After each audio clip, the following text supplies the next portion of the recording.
The prophetess Deborah ruled Israel between 1204 and 1144 BC.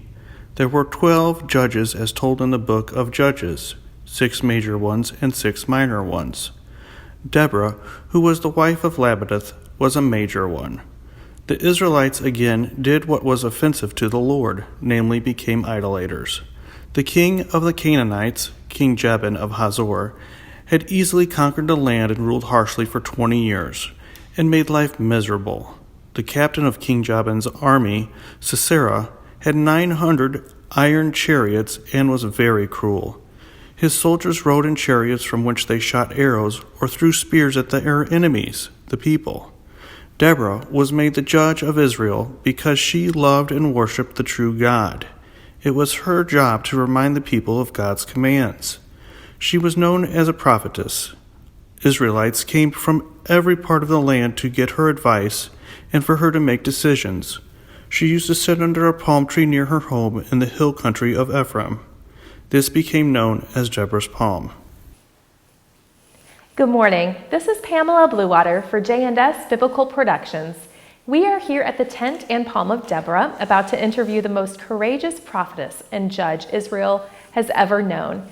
She has just defeated the army of Jabin under the command of Sisera, his army commander with 10,000 men at Mount Tabor. Let's have her tell us the whole story. Deborah, hello. Hello, how are you? Deborah, our viewers would like to hear about the battle at Mount Tabor. But first, how did this all begin that you had the courage to lead the Israelites, especially since you were a woman?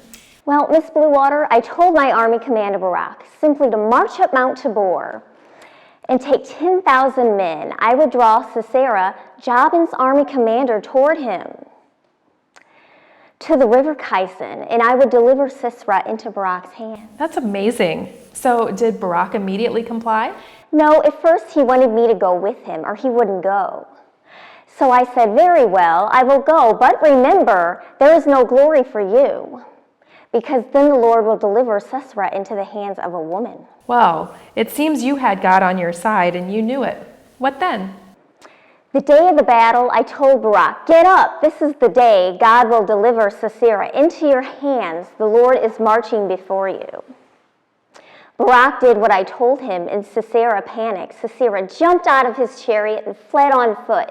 And by the end of the battle, all his soldiers fell by the sword. Not a man was left alive. Oh my gosh. So what happened to Sisera? He fled on foot to the tent of Jael, the wife of Heber, because the king and him were friends.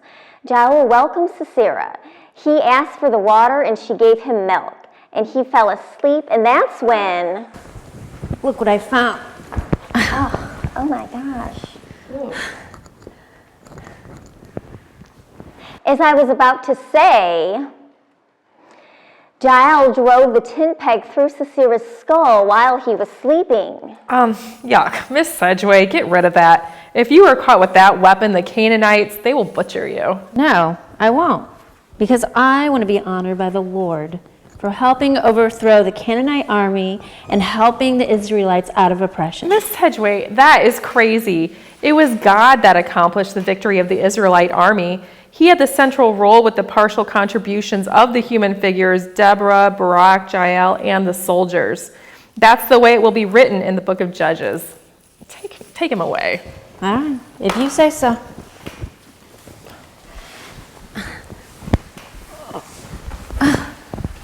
Ooh. And you, Deborah, you will be honored by this story as a prophetess of God. By the way, what are you going to do next? I'm going to write a song for Barak and myself to sing. I'm going to call it the Song of Deborah. It will be a hymn of praise thanking God for overcoming the enemies that threatened his people. It will express the joy and victory and the need to offer thanksgiving. Look for it in chapter 5 in the book of Judges. Thank you, Deborah. We'll read about your exploits in chapter 4 and 5 of the book of Judges. This is Pamela Bluewater for J&S Biblical Productions saying, let this be a lesson on the power of God over wickedness and idolaters. Good morning.